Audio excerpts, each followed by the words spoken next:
다음은 경제적 위기자 자살 예방 대책에 대해서 금융위원장께서 보고하시겠습니다. 네, 금융위원장입니다. 관계부처 합동으로 마련한 경제적 위기자 자살 예방 대책을 보고드리겠습니다. 경제적 문제가 원인인 자살자 수와 비중이 지난 10년간 계속 증가 추세입니다.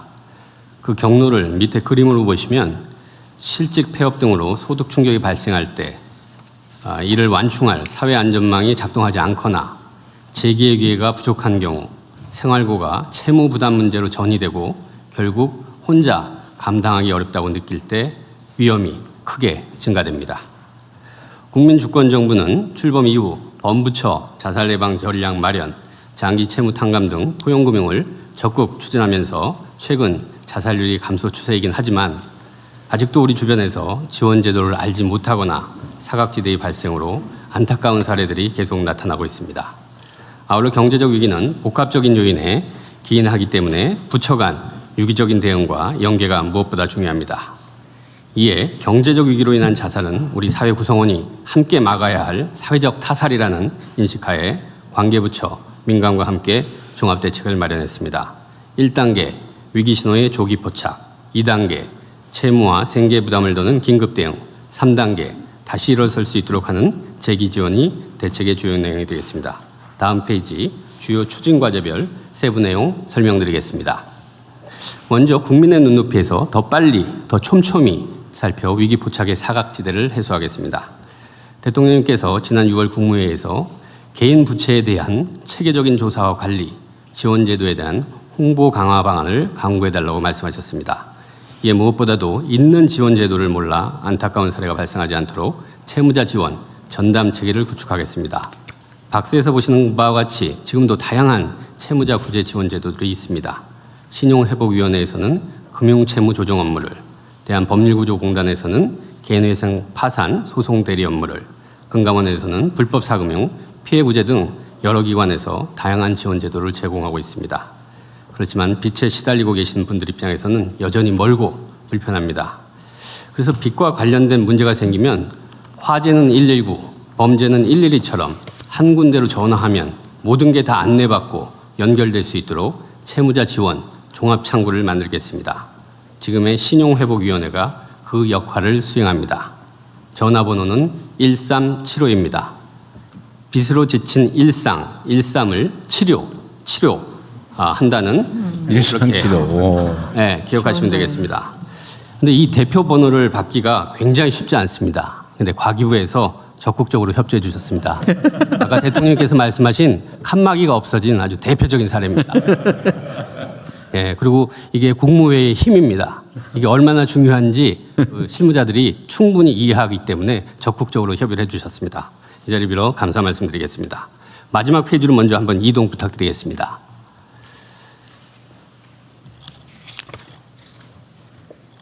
예, 더 뒤로 맨 마지막 페이지. 네. 보시면 이제 1375 하면 신보기가 제공할 채무자 유형별 종합상담 내용과 프로세스입니다. 단순 채무 상담부터 금융채무 조정, 개인회상 파산 신청 지원, 불법 사금융 피해 상담까지 한 번에 모두 안내해드리고 연결해드리겠습니다. 다시 이 페이지로 돌아가겠습니다. 다음으로 경제적 위기자 발굴에 그다음에 이제 그 개인 채무 전반에 대한 체계적인 관리와 함께 채무 지원 제도 간 연계와 제도 개선을 수행하기 위한 컨트롤 타워로서 채무자 지원 전담 조직이 필요합니다. 관련한 전담 조직 구축 방안을 행안부와 협의해 나가겠습니다. 행안부 장관님의 적극적인 칸막이 없애는 노력 부탁드리겠습니다. 그런데 이것도 사실은 행안부에서 굉장히 협조를 많이 해주신 겁니다. 여기 이렇게 전담 조직과 협의 이런 용어를 또 여기다 등장시킬 때까지도 행안부에서 굉장히 많이 협의를 해주셨는데 전담 조직을 만든. 네, 마지막까지 한 번만 더 힘을 써주시고. 네. 다음으로 경제적 위기자 발굴의 사각지대를 줄이기 위해 민간 합동으로 선제 발굴 포착 노력을 강화하겠습니다. 공공부문의 경우 복지부에서 운영 중인 위기가구 발굴 시스템의 금융위기 정보 제공을 확대하고 채무 정보 등 금융 데이터와 건강보험료 납부 정보 등 비금융 데이터를 결합해 경제적 위기 징후를 조기에 포착할 수 있도록 특화 모형을 개발하겠습니다. 아울러 주민 실정을 제일 잘 아시는 이 통장님들과 지방정부에서 운영하는 금융복지상담센터 등 지역사회와도 함께 힘을 모으겠습니다. 민관 협업의 일환으로 금융회사들이 금융의 현장에서 파악할 수 있는 위기 신호들을 활용해 자살 고위험군을 조기에 발견하고 보호하도록 하겠습니다. 다음 페이지입니다. 이제 두 번째로는 채무의 짐을 덜어드리는 고통경감 긴급 대응입니다. 장기 연체자분들의 말씀이 추심에 시달리다 보면 하루하루가 지옥이라고 하십니다. 이러한 문제 해결을 위해 국민주권정부는 사람 살리는 포용금융을 강력하게 추진해오고 있습니다. 박스에서 보시는 바와 같이 7년 이상 장기 연체 채권을 신속하고 과감하게 정리해서 89만 명의 장기 연체자가 현재까지 추심의 고통에서 벗어났고, 금융권 연체 채권 관리 혁신, 정책 서민금융 금리 인하와 공급 확대, 이자율 60% 초과, 반사회적 불법 사채, 원천 무효화, 불법 사금융, 원스톱 피해 지원 등 다양한 조치들을 지금 해오고 있고, 더 나아가서 포용금융 전략 추진단 운영을 통해 보다 근본적이고 항구적인 제도 개편을 추진 중입니다. 추가적으로 과도한 채무 부담 완화를 위해서 금융채무의 경우 상록수 등 유동화 전문회사, 공공기관 연체 채권, 대부업권 보유 채권 등 장기 채무 조정에 사각지대를 해소해 나가겠습니다. 그리고 개인회생과 파산제도를 이용하시는 분들은 위해서 현재 신청인이 어떻게 해야 되냐면 부채가 있는 모든 금융기관들을 일일이 다 찾아다니면서 부채증명서를 떼야 됩니다. 시간은 물론 금전적으로도 어려우신 분들이 더 어렵게 만드는 이런 문제 해결하겠습니다. 부채증명서를 통합해서 한 번에 발급받을 수 있는 시스템을 마련하겠습니다. 더 나아가서 아예 법원으로 바로 전송될 수 있는 그런 시스템까지 발전시키겠습니다. 기초수급자 등 취약 채무자의 신속한 파산과 면책을 돕는 신속면책제도 협약법원과 채무자 지원센터들도 지역별로 더 추가해 나가겠습니다. 복지부에서는 자살유족 대상 원스톱 지원 사업을 전국 단위로 확대하고 긴급복지 지원 요건의 위기사유를 확대하는 등 충격 완충을 위한 긴급 지원 체계를 강화합니다. 불법 사금융과 금융사기 등 금융범죄에 대해서는 범죄 수단과 경로에 대한 전방위적 차단 및 원스톱 지원 체계를 통해 철저히 예방하고 확실히 보호하도록 하겠습니다. 다음 페이지입니다. 마지막 추진 과제로 다시 일어설 수 있도록 재기 지원에도 만전을 기하겠습니다. 박스에서 보시는 것처럼 금융위는 돈만 빌려주는 데서 끝나지 않고 서민 취약계층의 재기 지원과 상환능력 제고까지도 포용금융의 역할이라는 인식하에 금융과 고용, 복지 서비스 등을 원스톱으로 연계하는 복합 지원을 24년부터 제공하고 있습니다. 거기 작은 글씨를 보시면 40대 A씨 같은 경우 과다 채무와 대인 기피로 은둔해 있다가 복합 지원을 통해 심리 안정 프로그램, 대출 지원, 기초수급자 선정, 취업 지원 제도까지 받으셔서 정상적인 경제 활동으로 복귀하실 수 있었습니다. 여기에 더해 금융 취약계층에게는 민간 협업으로 복합 지원 연계자에 대한 특화 금융 상품, 무료 상생보험 제공 등을 추진하겠습니다. 월 250만 원까지는 압류로부터 자동 보호되는 생계비 계좌 제도의 편의성을 높여나가겠습니다. 노동부는 구직단념 청년과 중장년의 재취업 활성화를 위한 일자리 지원을 강화하겠습니다. 중기부는 지난 3월부터 은행권과 함께 위기 소상공인 조기 발굴 체계를 구축해서 선제 안내 시스템을 가동 중입니다. 정신건강 우려자에 대해서는 복지부에서 운영 중인 정신건강센터 등을 포함해서 연결 채널을 확대해가고 있습니다. 아울러 금융권에서 시행하고 있는 경제적 위기자 지원을 위한 다양한 지원 사업들, 예를 들어 KB 희망센터의 마음돌봄 상담 서비스 등 관련 사업을 대상자들께서 한눈에 보고 쉽게 이용하실 수 있도록 홍보도 강화하고 내용도 확대해 나가겠습니다. 대통령께서 늘상 강조하시는 바와 같이 국민 누구도 빚 때문에 삶을 포기하지 않는 목숨을 살리는 대한민국을 실현하기 위해서 몰라서 못 받는 지원 업계에 먼저 찾아가고 끊겨서 놓치는 지원 업계에 유기적으로 연계하고 다시 일어설 때까지 끝까지 손잡아주는 그런 정부가 될 수 있도록 관계부처와 함께 더 꾸준하게 더 세심하게 챙기도록 하겠습니다. 이상 보고 마치겠습니다. 준비를 아주 열심히 잘하셨네요. 근데 제가 이걸 보면서 생각이 하나 났는데 정말로 빨리 인공지능을 도입해야 되겠다는 생각이 들었어요. 네, 지금 말씀하신 것처럼 사실 데이터 부처 간의 연계랑 그리고 기술을 좀 넣어서 유형화하고 지난번 첫 번째 주신 숙제를 좀 더 하면 이 부분에서는 지금 금융위원장 말씀하신 것만으로도 지금 실제로 경제적 요인으로 인한 자살 숫자는 좀 줄어들고 있는 상황이긴 합니다. 그래서 이 부분에는 저는 정말 속도를 엄청 많이 내야 된다고 생각합니다. 자, 이게 며칠 전에도 무슨 가족들 다 집단 자살을 했다는 보도를 봤는데, 근데 그것도 먹고 사는 문제 때문에 그랬다는 거고, 빚 때문에 그랬다, 뭐 그런 내용이 있더라고요. 근데 이게 분명한 사실은 우리 대한민국의 현재 수준이 빚 때문에 아이들 끌어안고 죽어야 될 정도로 그렇게 나쁘지는 않습니다. 그러니까 뭐 여러 가지 원인으로 빚이 생기가 어렵겠지만 일단 빚에 관한 문제는 내가 정말 죽을 정도로 못 갚을 상황이다라고 하면 현재 법 제도상으로 파산 면책이나 뭐 회생 신청 이런 거 하면 다 면제해 드려요. 빚 없애줄 수 있습니다. 뭐 못 갚을 상황인 빚 이런 거는 현재 법원에 몇 번 왔다 갔다 하는 불편함만 감수하면 거의 대부분 다 감해줍니다. 아니 없애주고 죽을 이유가 없어요. 그리고 어린 아이들 끌어안고 죽고 이런 건 그건 살인행위입니다. 그 아이들이 자기 물건이 아니잖아요. 그 아이들의 삶도 있는 건데. 그 아이들도 지금 현재 예를 들면 복지제도상으로는 얼마든지 다 지원받으면서 교육받고 살아갈 수 있거든요. 꼭 애들 같이 죽고 그러면 안 됩니다. 그리고 또 지원제도도 지금 많이 있어서 예를 들면 뭐 급하면 긴급생계 지원 이런 것도 몇백만 원씩 해주잖아요. 지금 있잖아요. 그런 제도.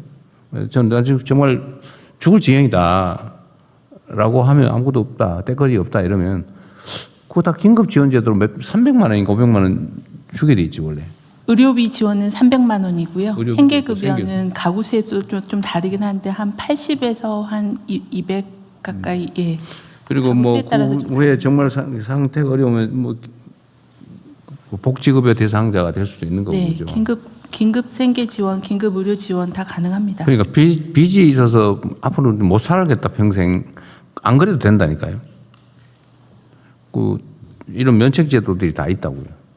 그리고 지금 생계 때거리가 어렵다 그러면 그 뭐 추가의 대출을 받을 수도 있고 지원을 받을 수도 있고 각종 복지 제도도 있고. 그러니까 진짜 죽지 마세요. 그것도 한 1년에 몇천 명씩 그런다는 게 말이 됩니까? 그 대개 생계나 이런 경제 상황이 마지막에 뭐 우울증으로 가긴 하지만 그게 주 원인인데 이 홍보도 좀 많이 하면 좋겠어요. 그리고 이 대표번호 이런 거 있잖아요. 저번에 우리 다른 국민들이 뭐 정부에 뭘 물어봐야지 이런 생각이 들면 전화를 한 개만 하자. 네, 예. 하고 있죠. 예, 110. 언제쯤 됩니까? 지금 그 697개의 번호가 있는데요. 그러니까 이것도 그거를- 아무 데나 뭐 119라든지 120라든지 그 대표 번호를 하나 정해가지고 전화를 예. 해서 나 금융 상담 때문에 뭐 그렇다 그러면 누구도 연결해 주면 되잖아요. 예, 그래서 이거 어떻게 올해 해요? 안에 예. 1375 좋은 생각이긴 한데 1375, 1287, 뭐 1365 막 너무 많아가지고 이거 외울 수가 없어요. 지금은 8개 번호인데요. 그래도 한 490만 명께서 여기 연락을 하고 계십니다. 아 그래요? 워낙 이 채무 문제는 심각하기 때문에 그리고 그리고 내용도 이거- 많이 알려져서 전화는 잘 돼요?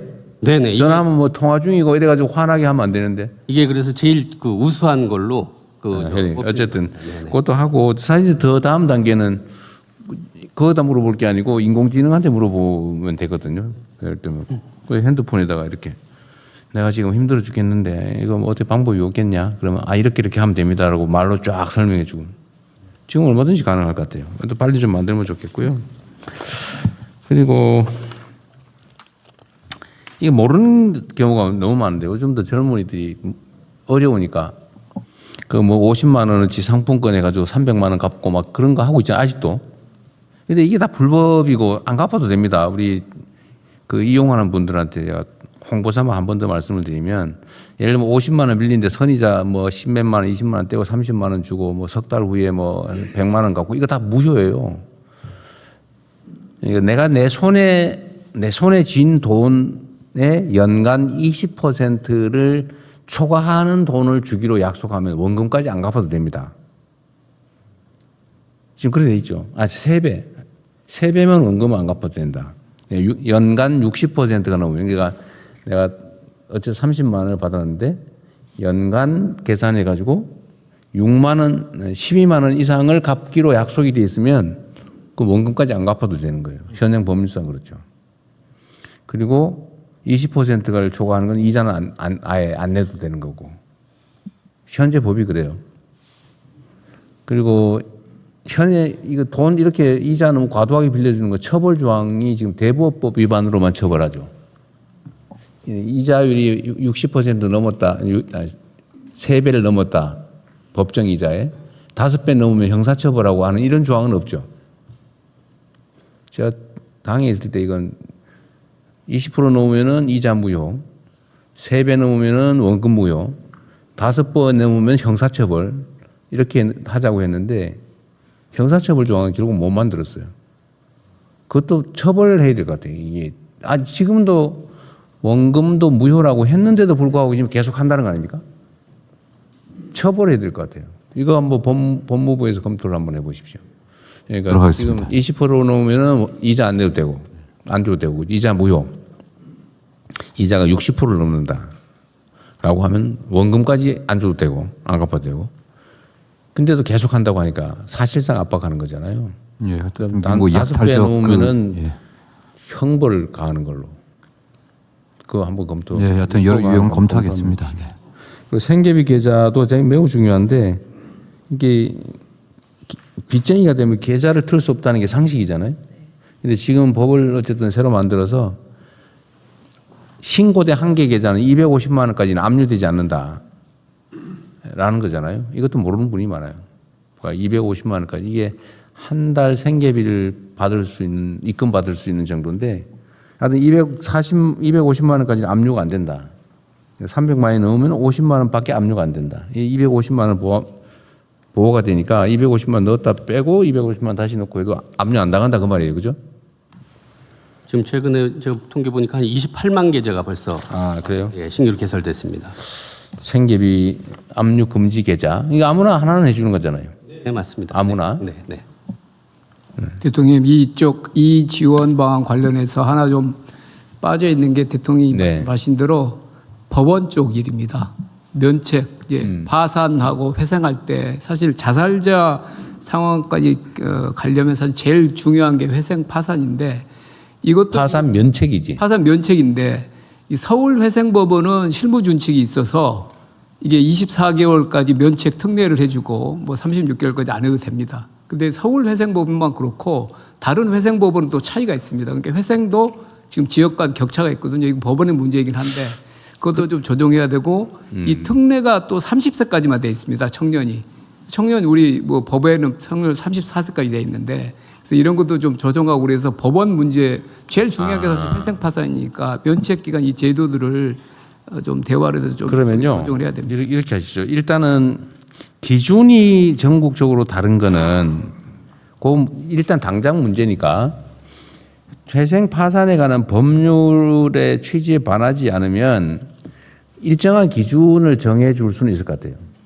그래서 그거를 시행령으로 하든지 해서 좀 아니면 법원에 규칙을 만들든지 양형 규정처럼 이제 준칙이 다른 건데요. 그 법원하고 대화. 그거를 법원하고 좀 협의를 좀 해가지고 하든지 아니면 우리가 아예 시행령으로 만들든지 두 가지 검토해 보시고요. 지금도 면책이 좀 까다로운 게 있는가 본데 사실은 빚쟁이가 됐는데 죽을 정도로 결정할 정도면 못 갚는 사람이거든요. 그걸 아무리 쪼여분들 돈이 나오겠냐고요. 그건 차라리 면책해 주는 게 맞거든요. 지금은 채무 원인을 따져가지고 면책 여부에 약간 영향을 주는 것 같은데 만약에 이게 법률상의 제한이라면 갚을 수 없는 사람은 면책을 해주는 게 맞죠. 너 옛날에 그 돈 빌려가지고 낭비했으니까 면책 안 해줘. 막 혹시라도 이렇게 하면 이건 문제거든요. 근데 그렇게 하지는 않는 것 같던데. 그것도 법무부가 하든지 아니면 어디 경제부처가 금융위가 하든지 면책을 좀 이렇게 근데 면책 기준은 법원에서 쉽게 할 수 있게 법원이 재량으로 하다 보니까 그 문제가 있는 것 같아요. 네. 그러니까 면책 기준을 입법하는 걸 한번 검토해 보십시오. 재정경제부가 하는 게 좋을 것 같습니다. 재경부 하실래요? 재경부 하면 채권자 입장을 자꾸 드는 거 아닌가? 아닙니다.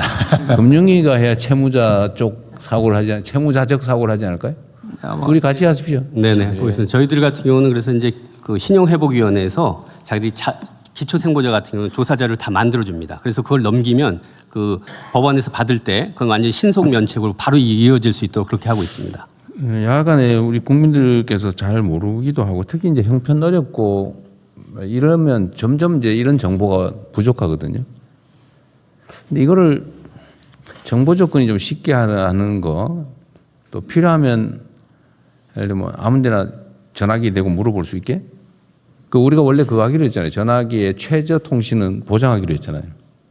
이거는 아무 때나 전화 안 끊기게 해가지고 이 정도는 쓸 수 있게 해줘야 될 것 같은데 하여튼 그럴 경우에 최종 결론은 좀 더 쉽게 면책할 수 있게 또 대행 예를 들면 이것도 지금 면책 신청 이런 거 하려고 그러면 다 자기가 알아서 해야 되잖아요. 근데 이 법무사나 보통 그걸 통해서 하는데 거기도 뭐 100몇십만 200만 원씩 내라고 그런다는 것 같아요. 250만 원, 300만 원을. 그 돈 내고 어떻게 해 그걸?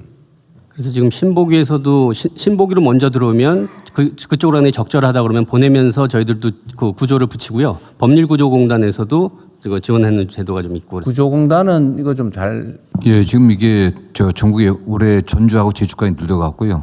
예, 그 파산 면책할 수 있는 그 지역 거점을 갖다 대폭 늘려가고 있습니다. 네. 요즘 이게 홍보가 부족해갖고 지자체하고 좀 협업해갖고 파산 그 면책되는 거에 대한 일반 국민들의 홍보를 강화하려고 하고 있습니다. 요새 뭐 저기 뭐야 현수막 뭐 이상한 것도 많이 달던데 그 저 현수막 홍보라도 한번 하시면 네, 알겠습니다. 아니 이 실제로 정말 심각하다니까요. 네. 이거를 빚쟁이인데 갚을 수 없는 능력이 없는 사람들 털어줘야 그 사람들이 정상 사회 활동으로 복귀를 해서 경제 활동을 한다고요. 그게 우리 경제 역량을 높이는 데 도움이 돼요. 근데 이거를 빚쟁이 상태로 놔두면 이런 자살하는 최악의 경우도 발생하지만 이 경제 활동에서 다 배제돼 가지고 우리 경제 역량을 떨어뜨린다니까요. 이건 개인을 위해서가 아니고 우리 국가 경제 전체를 위해서 털어줘야 됩니다. 그러니까 이거를 좀 더 신경 써가지고 제도도 잘 만드셨는데 근데 쉽게 면책될 수 있게 하고 또 그 접근도 쉽게 자기 돈은 안 그래도 지금 먹고 살기 어려워가지고 지금 죽을 판인데 무슨 대행 비용 250만 원이 어디 있어요? 말이 안 되잖아요. 법률구조공단 가장 핵심 사업으로 저희 무료로 해줍니까?